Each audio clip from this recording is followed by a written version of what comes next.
Hello guys, applications of definite integration का section C में 3 mark के लिए क्वेश्चन पूछा जाता है बेटा। ये ओके, कभी कभी 2 मार्क के लिए भी पूछा जाता है। Find the area of reason bounded by the curve x axis and the given line is y square equal 16, x equal 0 और x इक्वल टू 4। ओके, तो सबसे पहले इसका डायग्राम बनाना पड़ेगा और इसका एरिया निकालना है। पैराबोला आपको पता है पैराबोला आता कैसे, तो सबसे पहले देखो बेटा पैराबोला क्या होता है।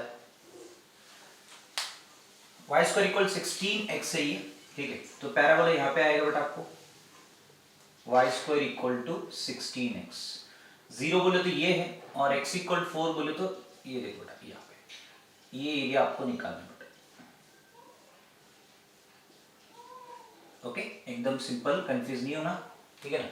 तो एरिया इज इक्वल टू क्या लिख लेता बेटा, 0 से लेके 4 तक, ओके, y इंटू कितना dx। फर्स्ट कोऑर्डिनेट मेंशन नहीं किया इसलिए मल्टीप्लाई बाय 2 करना पड़ेगा, ठीक है। तो area is equal to what is the value of y बेटा, y equal to under root of 16x, 16 का कितना 4 रूट x लिख लेता, ठीक है। 4 बाहर निकलेगा, 0 to 4 रूट x को क्या लिखता 1/2 इंटू dx।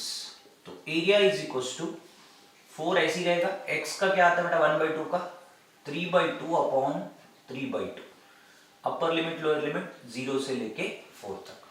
ये क्या हो जाएगा बेटा, एरिया इज इक्वल टू 8/3 लिख लेता, 4 2 जा 8, x की power 3/2, upper limit lower limit 0 से 4 तक, ठीक है।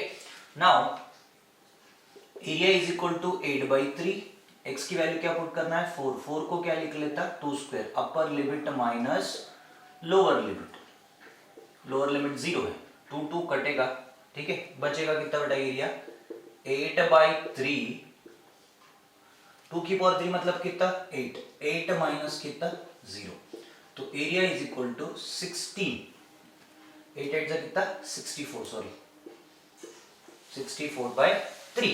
बट पॉइंट ऐसा है बेटा यहाँ पे कि आपको फर्स्ट कोऑर्डिनेट मेंशन किया क्या नहीं, तो उसलिए पैराबोला दो साइड आ रहा है, उसलिए अपन इसको मल्टीप्लाई बाय क्या कर लेंगे बेटा 2। तो आंसर कितना area is equal to 128/3, your final answer. Okay, ये 3 मार्क के लिए भी आ सकता और सेक्शन सी में, सेक्शन बी में 2 मार्क के लिए भी आ सकता। मोस्ट इंपॉर्टेंट क्वेश्चन इस एक्सरसाइज में आपको खाली 12 या 13 क्वेश्चन है, एग्जांपल के पकड़ के 12-13 हो सकते हैं और वो पूरे कर लेंगे ना, आपका कंपलसरी 3 मार्क या 2 मार्क का क्वेश्चन कवर हो जाता है, ठीक है। Thank you.